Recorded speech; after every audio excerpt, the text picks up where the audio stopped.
Abra em Gênesis capítulo 11, versículo de 1 a 9, palavra de Deus para nós nessa noite.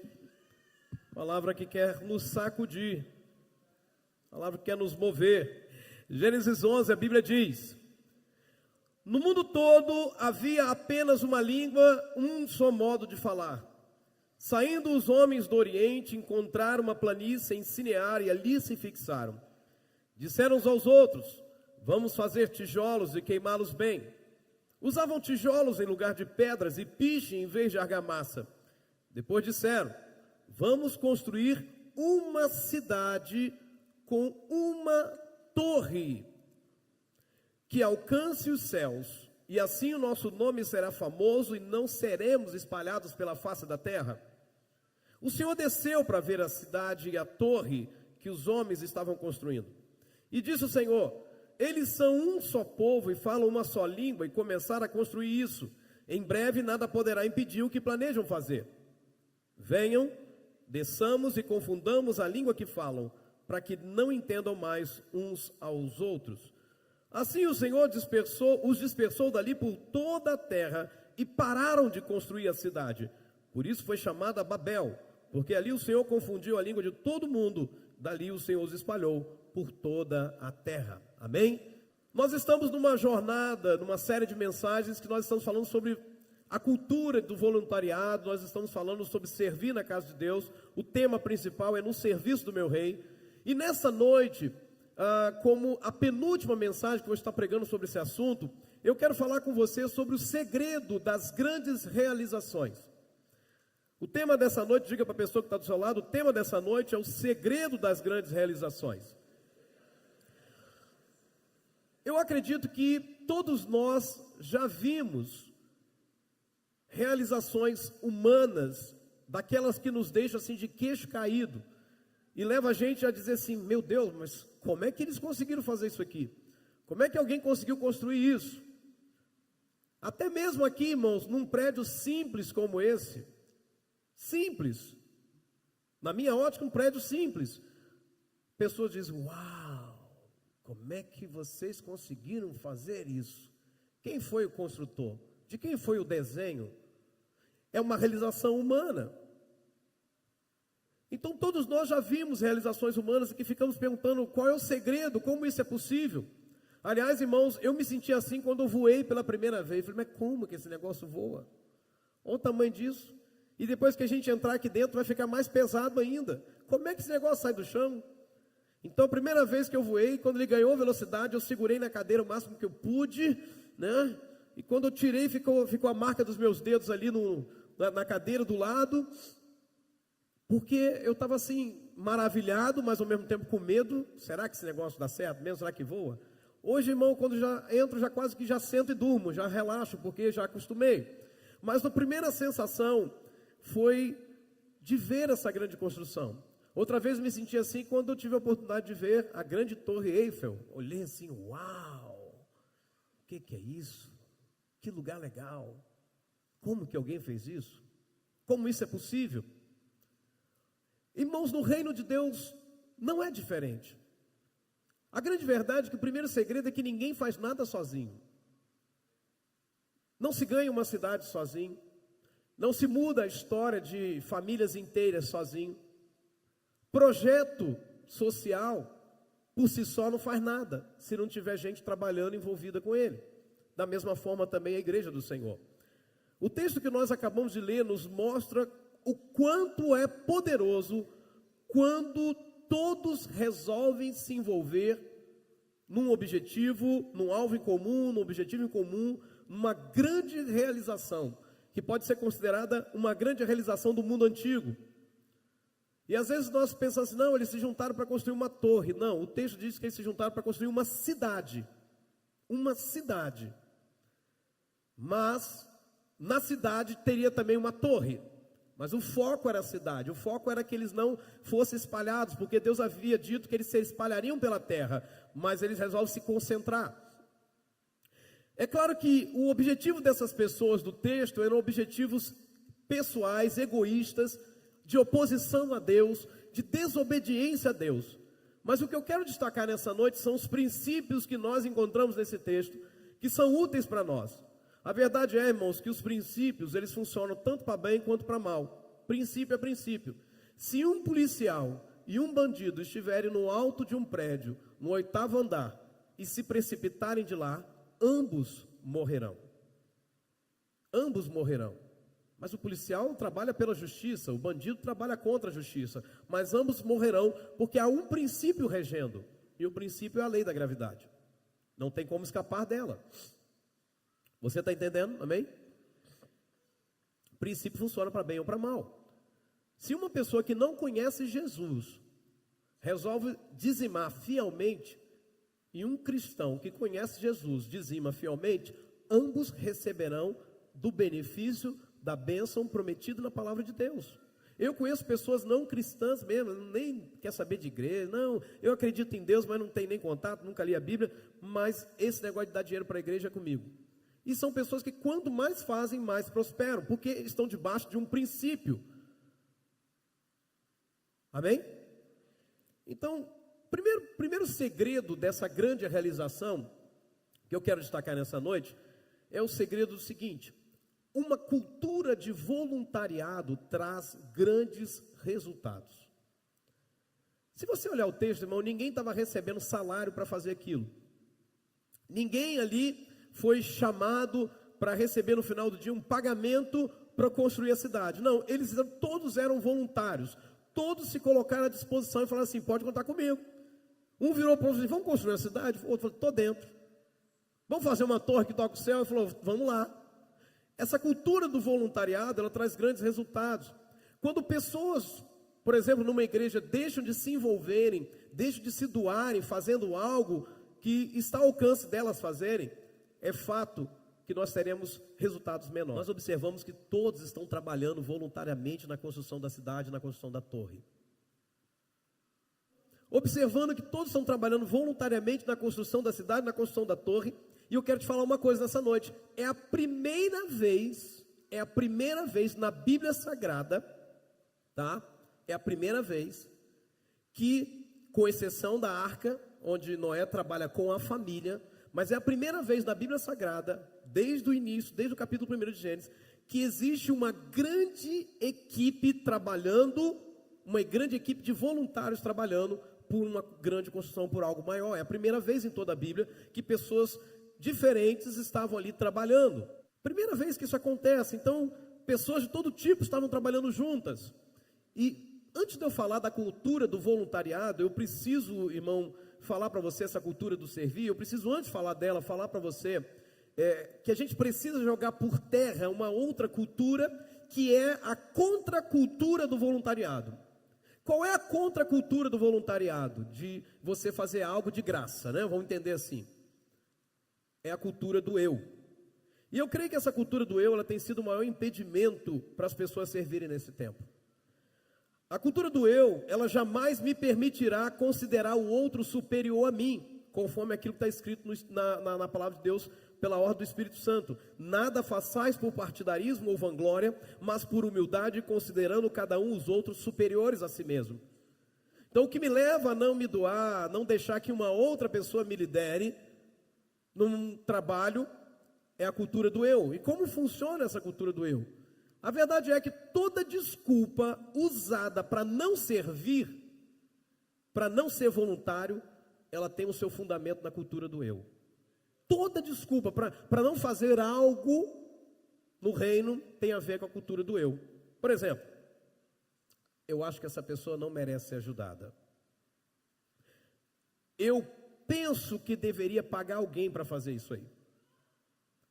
Eu sinto que não devo fazer algo que seja contra a minha vontade. Não estou sentindo vontade de fazer isso. Eu trabalho muito. Por que eu deveria também trabalhar na igreja? Eu não tenho tempo. Eu tenho muita coisa para fazer. Você não tem a vida que eu tenho. Eu estou cansado, eu estou muito cansado. Eu não concordo com isso. O que é que eu ganho com isso? Percebe? Sempre eu. Essa é a cultura do eu. A grande verdade é que se nós queremos viver a cultura do voluntariado, nós precisamos derrotar em cada um de nós a cultura do eu. Jesus sempre nos chamou para olharmos para as necessidades dos outros e não para as nossas próprias necessidades. Ele mesmo nos deu exemplo. Se alguém aqui, irmão, está preocupado em cumprir a lei de Cristo, você está preocupado em cumprir a lei de Cristo? Eu estou. Você está? Quem está preocupado em cumprir? Não, eu quero estar sabendo que eu estou vivendo uma vida de acordo com a vontade de Deus. Eu tenho que saber se eu estou no caminho certo. Então, se alguém está preocupado em cumprir a lei de Cristo, precisa obedecer a Gálatas 6:2, que rompe contra toda e qualquer cultura do eu. Porque a ordem do Espírito Santo é: levai as cargas uns dos outros, e assim cumprireis a lei de Cristo. Eu cumpro a lei de Cristo quando eu tomo o fardo, a preocupação do outro. Eu cumpro a lei de Cristo quando eu estou focado naquilo que vai beneficiar o outro. Amém, irmãos?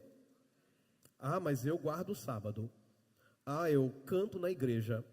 Ah, eu não adoro imagens. Tudo isso passa longe da lei de Cristo. Tudo isso passa longe da lei de Cristo. A lei de Cristo é quando eu levo a carga. Quando eu me preocupo com o peso da outra pessoa. Aquela pessoa não conhece Cristo, isso é um peso na vida dela. Eu me preocupo com isso e levo essa carga. Como? Eu trabalho para que isso seja aliviado nas costas dessa pessoa. Como? Eu crio um caminho para que ela chegue a Cristo. Posso ouvir amém? Irmão, quantos querem crescer aqui? Eu quero. Eu quero. Quantos querem ter experiências, aprender, fazer algo relevante para o reino de Deus? Deixa eu te falar uma coisa, as maiores experiências que você pode ter em Deus não virão enquanto você permanece sentado na cadeira. As maiores experiências servindo a Deus virão quando você se levanta para servir. Porque servir vai trazer união, servir vai fazer você conhecer outros e servir vai fazer você se conhecer. Amém? Então deixa eu te falar uma coisa com muito amor e carinho, faça parte de algo maior do que o seu eu. Nós vamos construir uma cultura do voluntariado, nos disponibilizando a nós, aos nossos talentos, ao nosso tempo, ao nosso amor, para que outros possam conhecer e experimentar o amor de Jesus. Vamos atentar, irmãos, para as palavras do Senhor nesse texto, de Gênesis 11. O verso 5 e 6 diz: então desceu o Senhor para ver a cidade e a torre, que os filhos dos homens edificavam. E o Senhor disse: eis que o povo é um, todos têm a mesma linguagem, e isto é apenas o começo. Agora não haverá restrição para tudo que intentam fazer. Segundo o segredo que eu observo na fala do nosso Senhor, nesse texto, é o segredo de que o comprometimento de cada um é fator decisivo quando se trata de grandes realizações. Se cada um resolve abrir mão. Eu me lembro que eu trabalhei durante 6 anos e meio num frigorífico, e todos nós tínhamos um papel a cumprir. Para nós o dia mais difícil era o dia 31 ou dia 30 de cada mês, que era o famoso dia do balanço. Então a gente tinha que contar tudo que tinha na empresa. Imagina, quantos traseiros, quantos dianteiros de boi, quantas fraldinhas, né, que era um tipo de carne, quantas caixas de frango, quantas cortes de frango, asa, coxa, sobrecoxa, quantas linguiças, quantos quilos de linguiça, quantos pacotes de salsicha, quanto apresuntado, Irmão, isso era tanta coisa. E o responsável por lançar tudo isso, comparar tudo isso, era eu. Eu era sempre o último a sair, 10 horas da noite, no dia 31, 11 da noite, às vezes chegava meia-noite para sair. E sempre a nossa palavra é uma: se todo mundo cooperar, se todo mundo pegar junto, se todo mundo se comprometer, nós vamos conseguir reduzir esse horário da próxima vez. Mas quando um começava a fazer mal o seu serviço, contava errado, esquecia algum produto, isso atrapalhava. Eu fico pensando num exemplo que eu já dei para vocês há um tempo atrás, que é o exemplo do café da manhã americano, que tem lá ovos e tem bacon. E aí a galinha, ela vai lá, doa o seu ovo, todo dia. Você sabe que leva cerca de 18 horas, 19 horas no máximo, para que um ovo seja formado no ventre da galinha. Olha que coisa interessante. Então todo dia tem ovo para comer. Então, a galinha doa algo dela, ela até está envolvida naquele café, mas o envolvimento dela, ela está presente ajudando, ela só se posiciona para ajudar, ela faz uma doação. A galinha, ela se envolveu, mas o envolvimento da galinha não a comprometeu em nada. Por quê? Porque depois vem mais um ovo aí, está tudo certo. Ela deu então aquilo que ela tinha de sobra, ovos. Mas o porquinho que deu o bacon, a gente está vendo um comprometimento. Por quê? Porque ele assume uma responsabilidade de dar de si mesmo além do trabalho. O porco, ele se doou. O porco se comprometeu totalmente no café, de modo que para o dia seguinte, só se fosse mais um pedacinho da barriga dele, mas ele mesmo já era. E eu costumo dizer que a igreja do Senhor precisa ter crentes porquinhos, com todo o respeito. Eu sei que nessa hora alguns dão glória a Deus, que falam, opa, então não preciso mais tomar banho, aleluia. Não, irmão, não estou falando desse tipo de porquinho. Eu estou falando de alguém que se compromete, de alguém que fala assim, eu estou nesse negócio. Isso diz respeito a mim. Eu não abro mão de participar. Amém? Então, o comprometimento, irmãos, ou o comprometimento de cada um é um fator decisivo. Imagina quando, é interessante, irmão, ninguém faz nada sozinho. O grande Thomas Alva Edison, inventor da lâmpada elétrica, ele trabalhava com uma equipe. Albert Einstein tinha uma equipe com ele, todo mundo, é claro, eles levam a fama, mas a grande verdade é que todo mundo está trabalhando. Pensa no time de futebol, todo mundo fala, Neymar, nós temos o Neymar, nós temos Neymar, nós temos Neymar, nós temos Neymar, e não mudou nada, irmão. Perdeu do mesmo jeito. Por quê? Porque ele não faz nada sozinho, irmão. Um outro segredo que eu quero destacar nesse texto é que falar uma mesma linguagem é uma necessidade. A unidade, ela passa pela linguagem. A Bíblia diz que havia apenas uma linguagem, uma só maneira de pensar, de expressar os seus pensamentos. Agora vejam, essas pessoas não eram iguais na aparência. Não eram iguais na aparência. Essas pessoas também não eram iguais no seu temperamento. Tinha gente estressada trabalhando na construção da cidade. Tinha gente mansa trabalhando na construção da cidade. Temperamento, irmão. Gente mais agitada que faz as coisas mais rápido, gente que faz mais devagarzinho, né? Pessoas que andam e conseguem pensar ao mesmo tempo, e pessoas que quando andam não pensam, e quando pensam não andam. Pasme você, mas eu tive um amigo no seminário que quando ele pensava, ele não andava, mas quando ele andava, ele também não estava pensando em nada. Mas é só lá, aqui não tem ninguém assim. Pessoas que também não eram iguais no seu jeito de ser. Mas o que essas pessoas compreenderam? Precisamos falar uma mesma linguagem. A unidade tinha a ver com a linguagem, falar a mesma coisa. Irmão, qualquer grupo, qualquer família, qualquer igreja, qualquer empresa, ela vai ser destruída quando a linguagem não é a mesma. O que faz uma igreja romper, a igreja dividiu, porque já não fala mais a mesma linguagem, porque existe um partido que quer uma coisa, existe outro partido que quer outra coisa. Qual é a linguagem dessa igreja, irmãos? Cutuca teu vizinho e fala assim, a nossa igreja fala a linguagem do amor. A nossa igreja fala a linguagem da lealdade. Então, se você encontra na igreja alguém que está falando mal dos seus líderes, que está falando mal dessa igreja, esta pessoa ainda não tem um DNA dessa igreja. Pode ser membro, mas ele não foi batizado, ele só tomou um banho no batistério.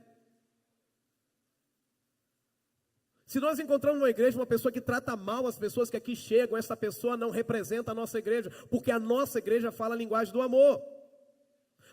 A nossa linguagem, a linguagem de quem acolhe, de quem valoriza, de quem diz a pessoa é importante. Eu acho interessante que às vezes alguns aqui fazem o seguinte exercício, espera aí, como é que meu pastor agiria nessa ocasião? Ele faria isso? Faria aquilo? Como é que ele faria aqui? E aí, pela graça de Deus, a gente vai vendo isso sendo reproduzido na vida da igreja. Meus irmãos, se não houver uma mesma linguagem, é destruição. Então, quando a gente está numa equipe trabalhando, então imaginemos aqui uma equipe que cuida da iluminação da igreja, por exemplo.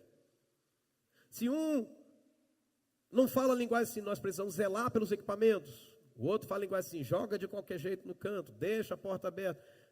No fim das contas, essa equipe não vai prosperar, não vai para frente, o trabalho não vai ser feito.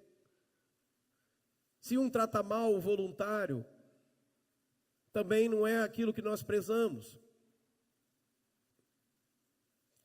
Um outro segredo para uma grande realização é que um ideal em comum traz a motivação necessária. Aqui eu pego a chave de boca e começo a apertar algumas polcas aqui. Diz a Bíblia, eles disseram uns aos outros, diga comigo, eles disseram uns aos outros. Ou seja, o ambiente era motivador, ele fala assim, vamos construir uma torre? E ele fala assim, vamos! E todo mundo se juntou para fazer. Vamos construir uma torre? Estou desanimado, não sei. O ambiente deles era um ambiente motivador, irmãos. A palavra que um dava motivava o outro ficava mais motivado e todo mundo ia junto e tal. Isaías 46 diz, um ao outro ajudou e ao seu irmão disse, esforça-te. Vai firme, irmão, Deus é contigo. Irmão, nós precisamos entender isso, irmãos. Tem pessoas que deveriam ser proibidas de fazerem visitas em hospitais. Não só em hospitais, mas nas casas também. Porque deixa o doente mais doente. Chegam lá, vem o sujeito deitado. Não, você está amarelo, hein? Meu primo ficou assim, 2 dias depois, morreu. Irmão, se uma pessoa desse visitar, irmão, eu levanto na hora, eu me bato nessa pessoa com meu travesseiro nela. Misericórdia. É interessante, irmão, como que um ambiente motivador ajuda. Por isso que a necessidade do corpo da igreja, esse negócio de eu sou crente em casa não funciona. É quando a gente está junto com os nossos irmãos. Imagine, por exemplo, irmão, numa classe, escola bíblica. Imagine uma classe de casais, por exemplo, casados para sempre que vocês participam. E de repente um fala assim, nossa, eu tenho uma dificuldade nessa área. E alguém do lado fala assim, rapaz, eu também tive isso aí algum tempo atrás, mas eu venci, Deus me deu graça, eu venci. Aí o outro diz, é mesmo. E aí ele vira e diz, você também vai vencer. Ele diz, poxa, muito obrigado, eu quero aprender, ora comigo. E aquilo vai motivando. E aquilo que parecia um grande problema, um problema sem fim, é resolvido. A igreja precisa ser assim, irmãos.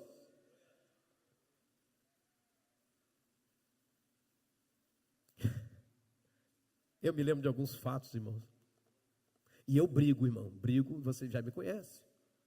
Quando alguém vem e fala assim, não, pastor, eu acho que ali não tem mais jeito. Não, tem sim, não vem com isso, não tem sim. Não vem com esse negócio do lado do meu lado, não, tem sim. Pastor, eu acho que não vai dar não, pastor, não dá não. Não tem como, pastor, olha, não tem como. Como não tem como? Não tem como da onde? Nós temos um Deus vivo, nós temos um Deus poderoso, nós temos um Deus que é fogo, nós temos um Deus que é poder. Como é que não vai dar, irmão? Como é que a gente não vai sair, irmão? E aí, escute bem, irmão. Uma pessoa negativa, ela compromete todo o ambiente. Já trabalhou com gente negativa, irmão? Pessoa negativa, ela compromete o ambiente.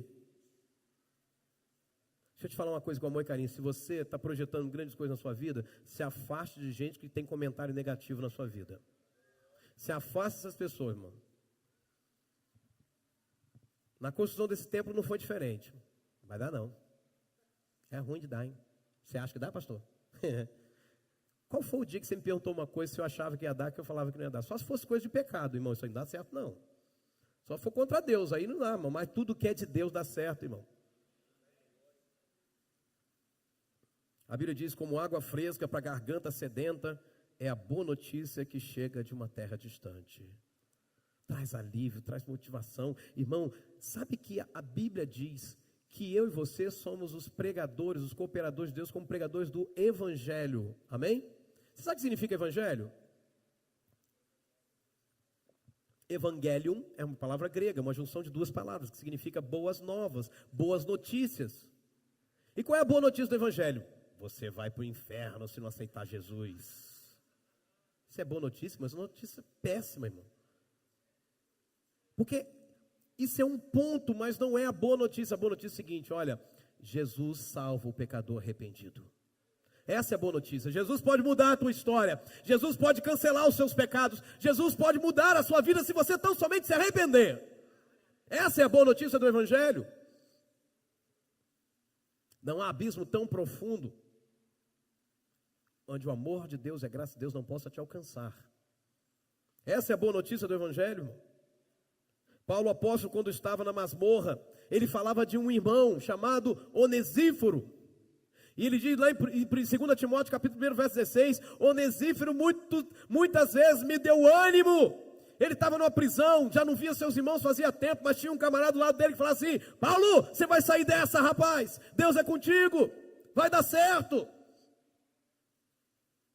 Vira para essa pessoa que está do seu lado, seja um profeta de Deus, seja a boca de Deus, fala assim: ó, esse problema aí, Deus está no controle, Ele tem poder para você sair dessa situação, Ele vai levar você lá na frente à vitória. Aleluia! Irmão, você é alguém que anima sua esposa ou coloca tua esposa para baixo? Nossa, você está gorda, hein? Pelo amor de Deus, hein?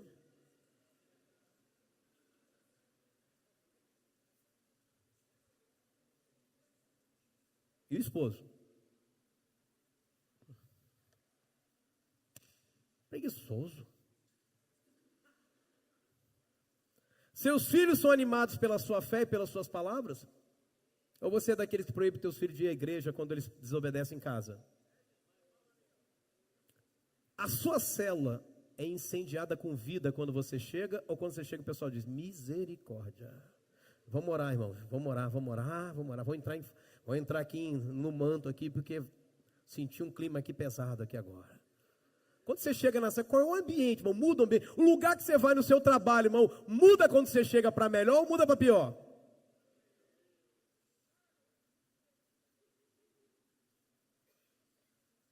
Não dá para você estar trabalhando com alguém que tudo não dá certo. Eita, não dá certo. Não dá certo. Eu me lembro de uma pessoa que falou uma vez aqui para uma pessoa que falava mal de Boa Esperança. Essa cidade, Boa Esperança, porque Boa Esperança não vai para frente, porque Boa Esperança é isso. O irmão ficou tão irritado que com amor e carinho virou a pessoa e falou assim: ei, é verdade isso que você está falando? É verdade, pois então por que você não muda daqui?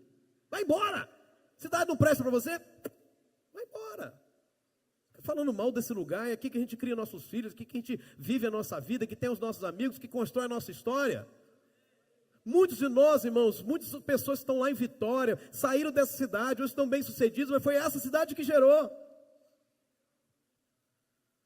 Irmão, você é um portador de palavras de ânimo? Ou quando você abre a boca, a nuvem negra chega?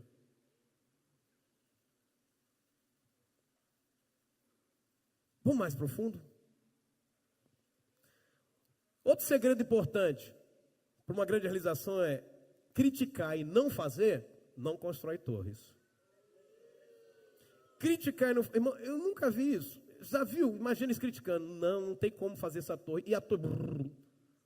Não funciona, irmão. Existem dois tipos comuns de pessoas na igreja, em qualquer lugar.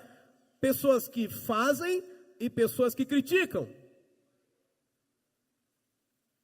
As que fazem já estão fazendo, vou deixar as que fazem fazendo. Então eu vou falar só com as que criticam hoje.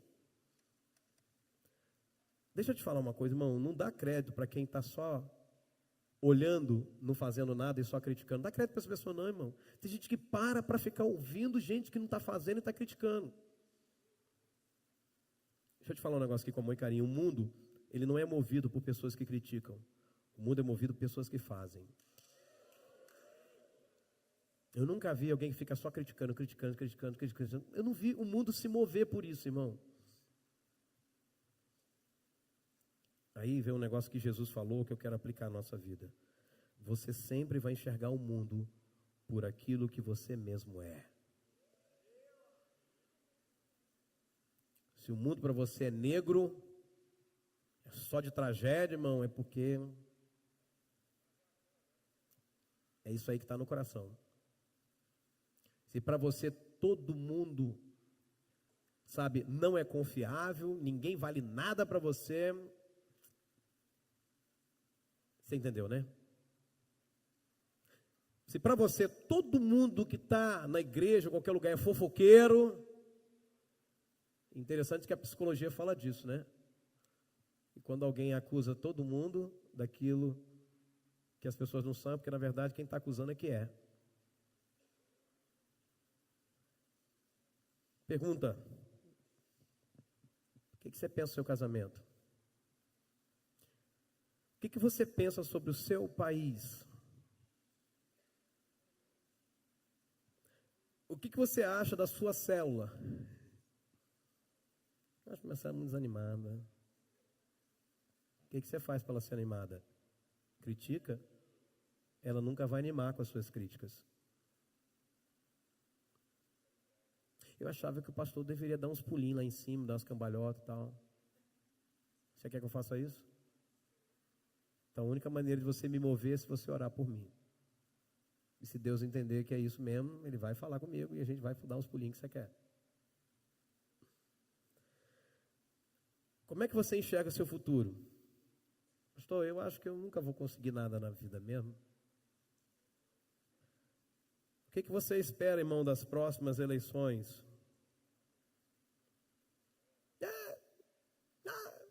Vou votar em branco. Aí depois você ajoelha e pede oração. Pastor, ora porque lá na escola o negócio está feio. Pastor, ora porque meu filho chegou em casa com um vídeo dos 2 amiguinhos dele se beijando. 2 meninos se beijando.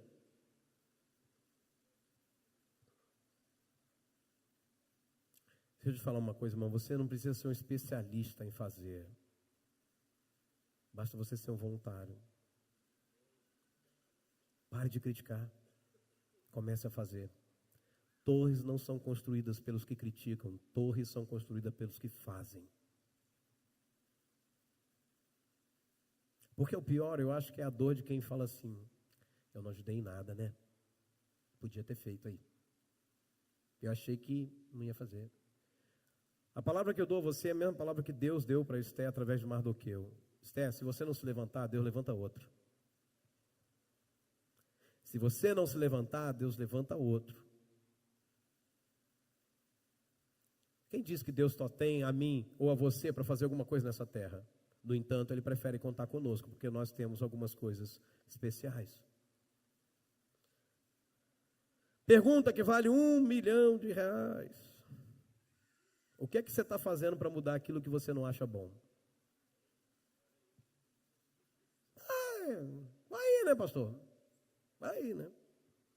Jesus, irmãos, Ele se comprometeu. Jesus não ficou no céu criticando a criação. Jesus não ficou no céu criticando o que o Pai fez. Jesus não ficou no céu falando assim: nossa, esse Adão também, hein? Puxa vida, hein?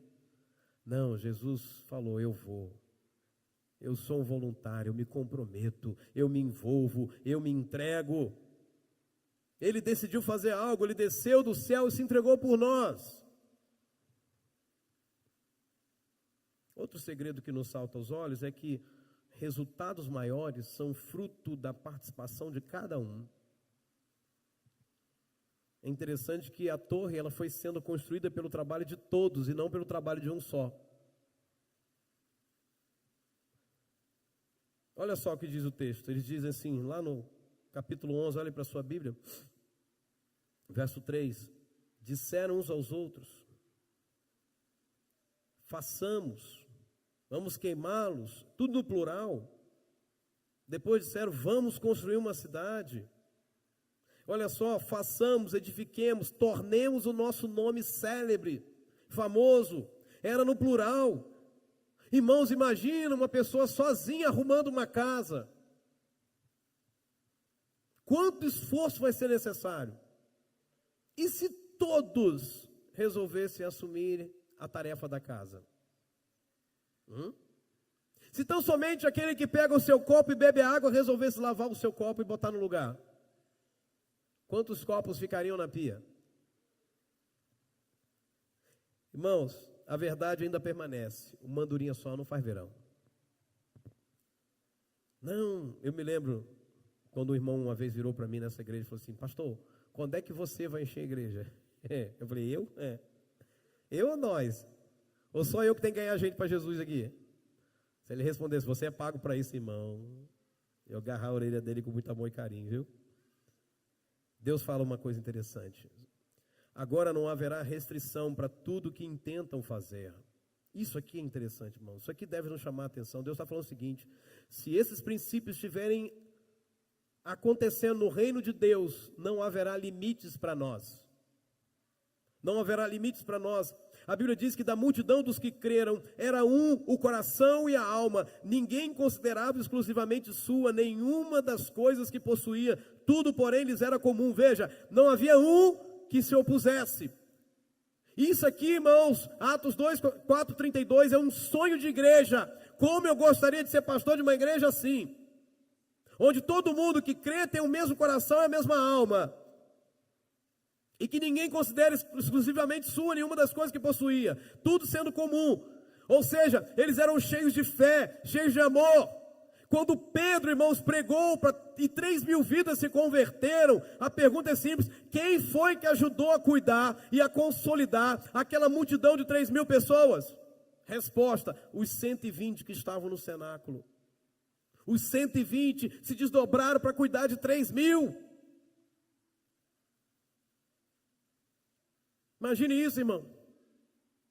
Cada um talvez tivesse a responsabilidade de cuidar de 30, de 20 e poucas pessoas.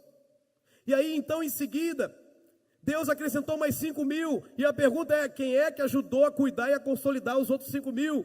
Os 3.000 que se converteram, irmãos. Então cada um ia se comprometendo, por isso que o reino cresce. É quando a gente não cruza os braços, vem chegando gente nova, eu vou cuidar, vem chegando, eu vou cuidar. Mas quando se tem uma igreja, as pessoas só querem ser alimentadas, só querem sentar, receber, não vai muito longe, irmão. Não acontece muita coisa. E eu costumo dizer, né, que crente que não trabalha, dá trabalho, não é verdade, irmão? Crente que não trabalha, dá trabalho, irmão. Fica toda hora: cadê o pastor para me visitar? Eu estou com problema. Irmão, é tanto problema, que eu fico até problemático. Mas se estiver envolvido no reino, você vai ver Deus resolvendo os seus problemas. Você vai ver Deus agindo na sua vida, você vai ver Deus intervindo. Eu me lembro de uma história que eu já contei aqui, vou contar novamente. Numa praia tranquila, tinha uma colônia de pescadores lá. E um belo dia um rapaz está lá fazendo a sua corrida matinal, ele corre em cima da areia, e ele olha lá embaixo, na beira da água, está um jovem lá, com todo cuidado, pegando um monte de estrela do mar, ele pegando a estrela do mar e jogando para dentro do oceano. Ele vinha, pegava outro com o maior cuidado, jogava para dentro do oceano. Ele vinha, pegava outro, para dentro do oceano. Aí o homem parou lá de cima: ó, rapaz, você não está vendo que esse serviço que você está fazendo é um serviço inútil? O sol está se levantando, você não vai dar conta, tem quilômetros e quilômetros de praia, você não vai dar conta de colocar todas essas areias, essas estrelas do mar para dentro. Ele disse: eu sei, e continuava jogando, sem parar o que estava fazendo. Então, por que você está fazendo esse serviço inútil? Ele pegou uma estrela do mar, olhou para aquele homem e falou assim: porque para essa aqui, eu estou fazendo a diferença. E jogou dentro d'água. Nós temos o sonho de ganhar uma cidade, irmãos. Talvez você diga: isso é uma utopia, pastor. Isso não é possível. É possível sim, porque a Bíblia me mostra uma cidade que se converteu, a cidade de Nínive. Isso é possível. Então não estou falando de uma coisa que não está na Bíblia, eu estou falando de uma coisa que está na Bíblia. A questão é, irmão, que se eu morrer sem ganhar uma cidade, eu vou ficar satisfeito para cada estrela do mar que eu fiz diferença. Para cada um de vocês, para cada família que mudou. E eu acho que você deveria se preocupar com a mesma coisa. Porque ao invés de ficar correndo lá em cima, você não desce e vai lá embaixo, ajuda o jovem. Às vezes você acha, irmão, que uma coisa que você faz não está fazendo diferença. Eu preciso te ajudar. A pergunta é, às vezes a gente pergunta assim: que diferença vai fazer o meu quilo de alimento? É que sem o seu quilo de alimento, vai faltar alimento para alguém que precisa do seu quilo de alimento. Que diferença vai fazer eu cuidar de uma criança quando a gente tem milhares de crianças precisando? É que uma criança que você cuida pode ser mais um instrumento que vai levar outras crianças a serem bem cuidadas. Ah, que diferença vai fazer eu enrolar um cabo de microfone na igreja quando existem tantas coisas para fazer na igreja? Porque aquele cabo foi comprado com o dízimo do Senhor, a oferta do Senhor. E se você zela por algo que é do Senhor, no próximo culto, aquele cabo vai estar funcionando e alguém vai poder cantar ou pregar e poderá então ser ouvido. E a Bíblia diz que a fé vem por ouvir, ouvir pela palavra de Deus. Isso quer dizer o seguinte, que se você não consegue me ouvir bem a mensagem, querido, isso vai atrapalhar você se converter também. Ou você então ter fé produzida no seu coração. Como estou entendendo isso? Que diferença vai fazer o discipulado a um, quando tem tantas pessoas querendo, se tão somente você cuidar muito bem do seu discípulo, ele também vai se interessar em cuidar de outros, e isso vai dar um ciclo que nunca vai acabar.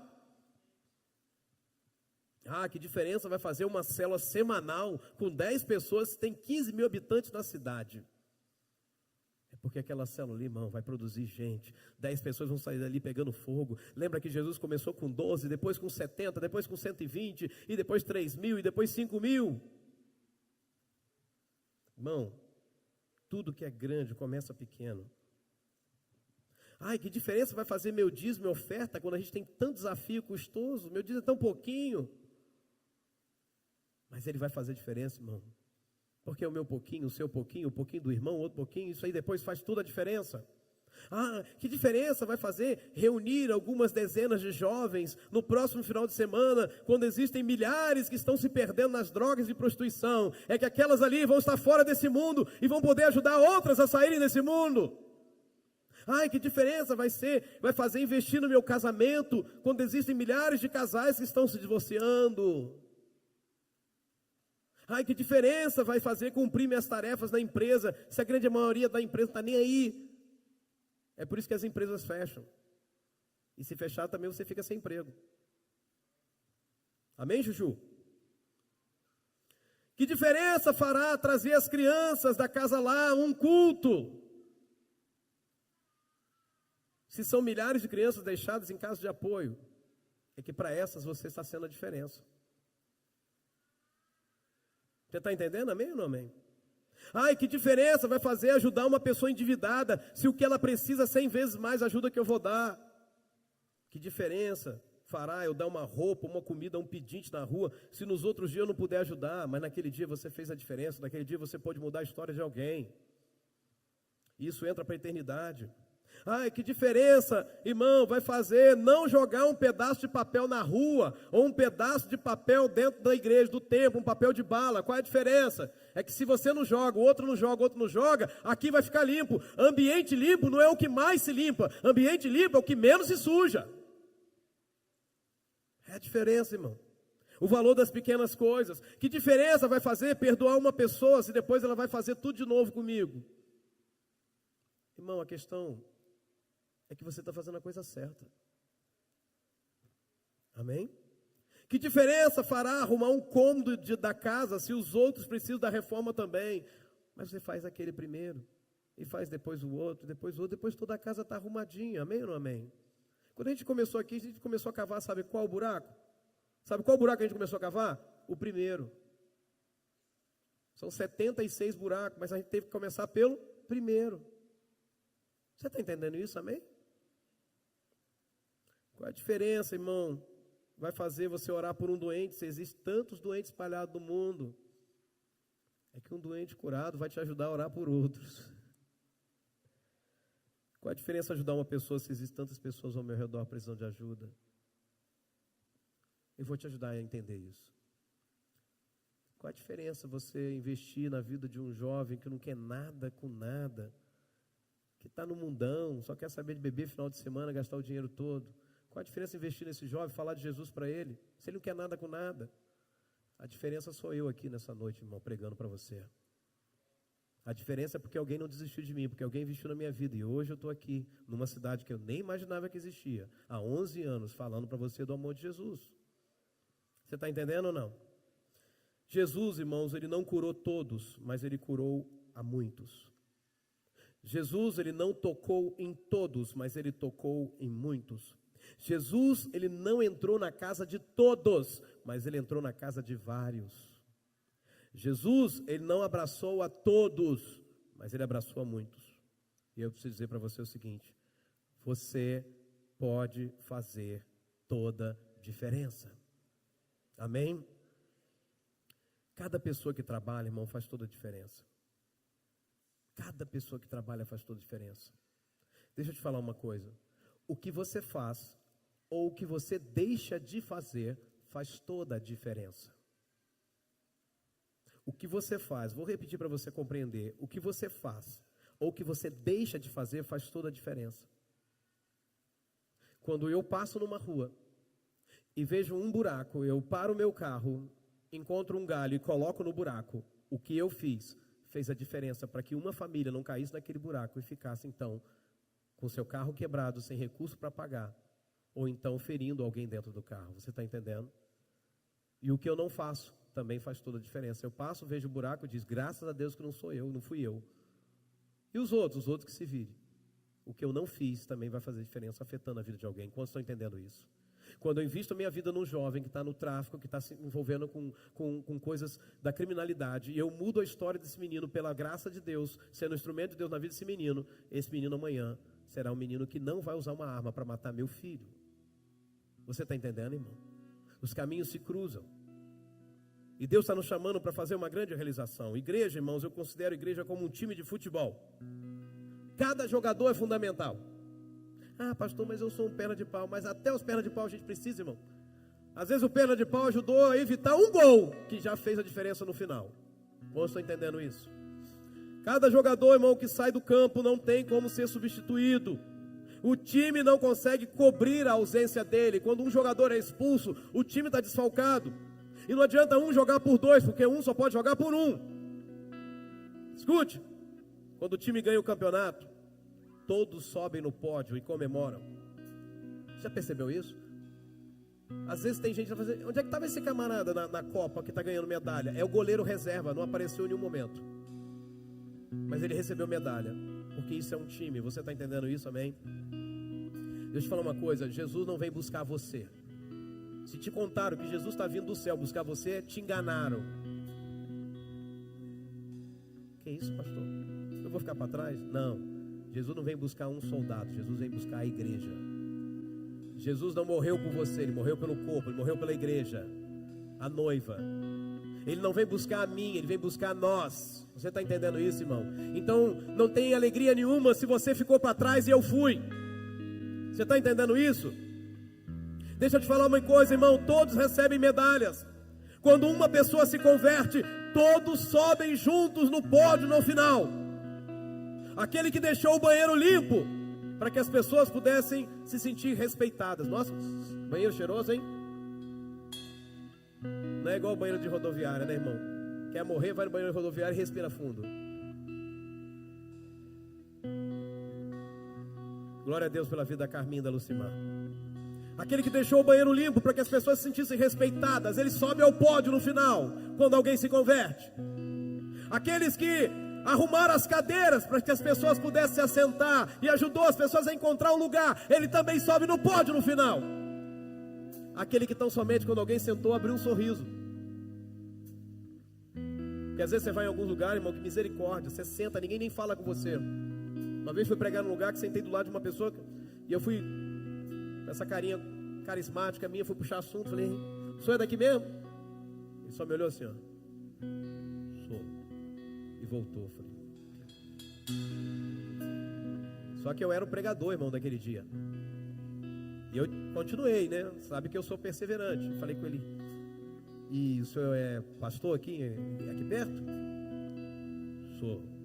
Igreja Monte e tal. Não vou falar o resto, eu não sabia de onde que é. E o senhor, não fale comigo agora. Sim, senhor. Fiquei ali, me sentindo assim o resto do resto. Aí de repente o pastor lá na frente falou, eu queria chamar o pastor Rodrigo para pregar aqui na nossa conferência. Ele começou a pregar ontem à noite. E eu queria chamar o pastor Rodrigo. E eu queria chamar o pastor fulano de tal que está do lado dele para conduzir. O pastor fulano de tal fez assim e me levou lá na frente. Sabe? A gente não tem ideia do que um sorriso, um abraço pode fazer. Mas aquele que arrumou as cadeiras, aquele que abriu o sorriso, aquele que levantou a placa para receber as pessoas na entrada do templo, aquele que cuidou das crianças no culto infantil, para que você estivesse aqui sentado, sabe? Essas pessoas também sobem no pódio. Aquele que operou a iluminação durante o louvor, para propiciar uma atmosfera de adoração no nosso meio. Aquele que operou o data show, operou o computador e pôs as letras na hora certa para que todos pudessem cantar. Ele fez toda a diferença também no culto. Aquele que fez uma oferta generosa, que ajudou a pagar a energia do templo, fez com que a gente hoje pudesse prestar atenção e não ficasse no escuro, ligasse o ar-condicionado. Aquele que cantou a canção, aquele que orou para que Deus tocasse os corações. Deixa eu te perguntar, irmão, onde você está? Em que lugar você está? Você quer receber medalha? Ou quer ficar sentado batendo palma quando os outros recebem? Participe conosco, irmão. Nós estamos fazendo uma grande obra. Maior que uma torre, maior que uma cidade. É povoar o céu. Nós queremos tocar o céu, irmãos. Não como aqueles homens queriam tocar. Nós queremos tocar o céu, para que o céu se abra sobre a nossa cidade, para que pessoas possam ir para o céu nessa cidade. Nós, irmãos, estamos fazendo uma grande obra, e para isso Deus quer usar você. Para encerrar, eu termino falando que Jesus realizou uma grande obra, a salvação de toda a humanidade, e Ele respeitou os princípios que eu preguei nessa noite. Primeiro, Jesus se entregou voluntariamente por nós naquela cruz. Ele derrotou a cultura do eu, deixou os céus, deixou a sua glória para me encontrar. E aqui não era o lugar dele. Segundo, Jesus se comprometeu totalmente, e para mim esse foi o fator decisivo. Ele não mandou um anjo morrer na cruz, Ele mesmo veio. Quantos podem dizer amém? Terceiro, Jesus falava a linguagem do céu, o amor. A linguagem do céu é o amor. Jesus falava a linguagem do céu. Quarto, Jesus tinha o mesmo ideal em comum com o Pai, que era salvar a humanidade. Irmão, o que você quer como igreja, irmão? Eu quero sentar e receber. Já te falei que essa igreja aqui não é para isso, irmão. Tem outras igrejas aí que é só para te dar. Essa igreja quer motivar você a fazer. Quantos podem dizer amém? Jesus também não ficou a criticar, mas Ele fez a si mesmo sacrifício. E finalmente, Ele participou junto com o Pai e o Espírito Santo. Ele participou junto com o Pai e com o Espírito Santo no projeto Salvar o Homem Perdido. É por isso que a gente está aqui nessa noite, irmão, para dizer a você que há perdão dos seus pecados. Para você que tem estado longe do caminho do Senhor, que há um caminho para você trilhar de volta aos pés do Senhor. Para você que está passando um tempo de olhar para as coisas ao seu redor e ver a angústia para tudo quanto é parte, e entender que a sua vida é limitada, Deus está aqui te dizendo: hoje também eu posso salvar você. Qual é a certeza que você tem? É aquela pergunta que vale mais do que R$1 milhão: aonde você vai passar a eternidade? Jesus fez tudo isso por mim e por você, irmão. Jesus é o maior exemplo de voluntário que eu conheço. E Ele tão somente disse que tal qual Ele é no mundo, somos nós também. Ele nos quer envolvidos.